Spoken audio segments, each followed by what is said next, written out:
Assalamualaikum warahmatullahi wabarakatuh. Hamdan wa syukranillah amma ba'du.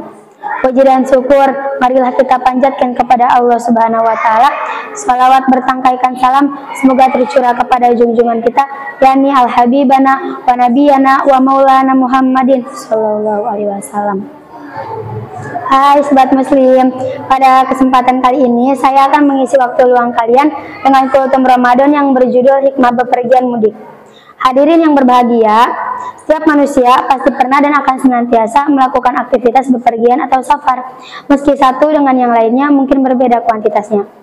Dari segi bahasanya, safar adalah menempuh perjalanan.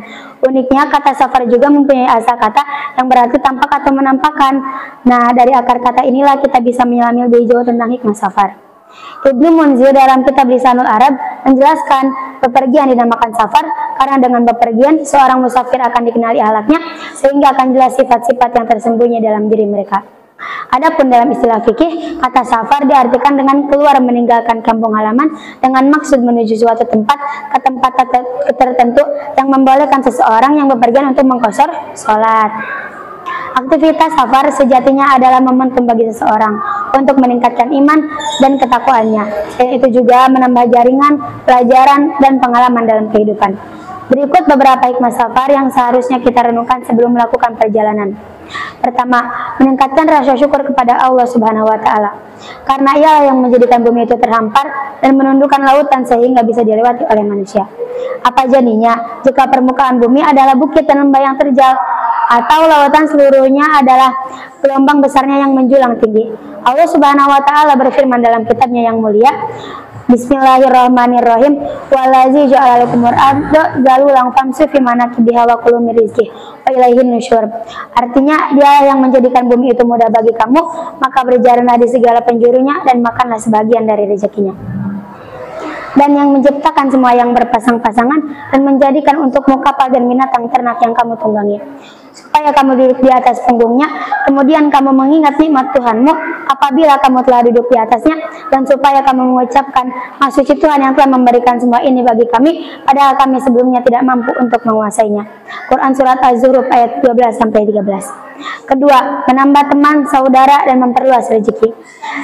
Allah Subhanahu wa taala menciptakan manusia dalam berbagai jenis ragam, suku, bangsa, dan bahasa untuk saling mengenali satu sama yang lainnya.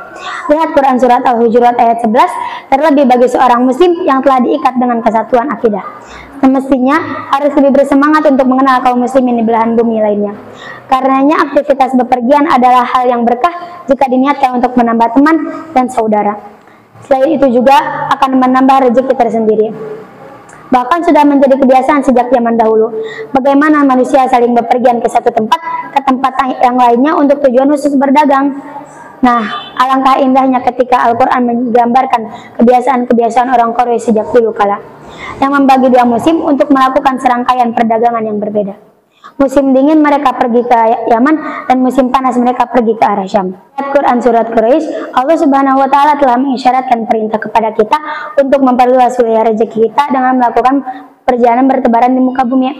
Allah Subhanahu wa taala berfirman, apabila telah ditunaikan sembahyang, maka bertebaranlah kamu di muka bumi dan carilah karunia Allah dan ingatlah Allah banyak-banyak supaya kamu beruntung. Quran Surat Al-Jumu'ah ayat 10. Ketiga, mengambil pelajaran dan pengalaman dalam kehidupan. Dalam aktivitas bepergian, kita pasti akan melewati banyak-banyak tempat yang terkadang mempunyai rekaman sejarah dan peristiwa yang penting untuk kita renungkan.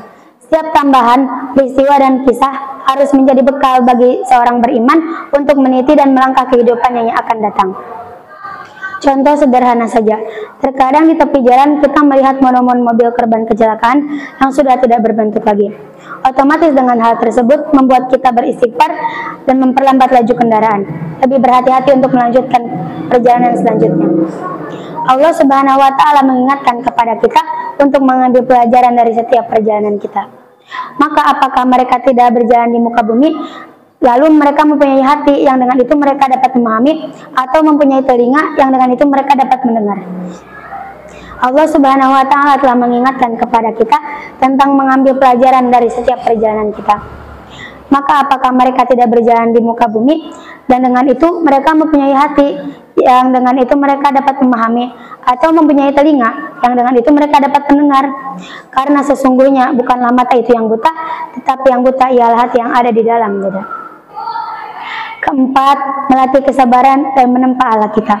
Rasulullah Shallallahu Alaihi Wasallam bersabda, safar adalah bagian potongan dari azab yang menahan seseorang dari makanan, minuman, dan tidurnya yang nyaman. Hadis riwayat Bukhari dan Muslim. Hadis di atas menjelaskan secara umum bahwa seseorang yang bepergian akan mendapatkan banyak kesukaran dan ketidaknyamanan. Di dalam safar pun terkadang ditemukan hambatan yang sangat beragam, dan semuanya menuntut hati yang lapang penuh kesabaran. Contoh sederhana saja di negara kita saat mudik lebaran. Gambaran safar yang terpampang begitu jelas di depan mata, baik yang lewat udara, laut, apalagi angkutan darat. Benarlah kata Ibnu Munzir di atas bahwa safar akan menunjukkan sifat asli seseorang. Karenanya Umar bin Khattab tidak mempercayai seorang sahabat yang hanya melihat seorang khusyuk di masjid tapi belum pernah melakukan perjalanan bersama. Mungkin cukup segitu yang bisa saya sampaikan. Cukup sekian dari saya, semoga ada manfaatnya. Wassalamualaikum warahmatullahi wabarakatuh.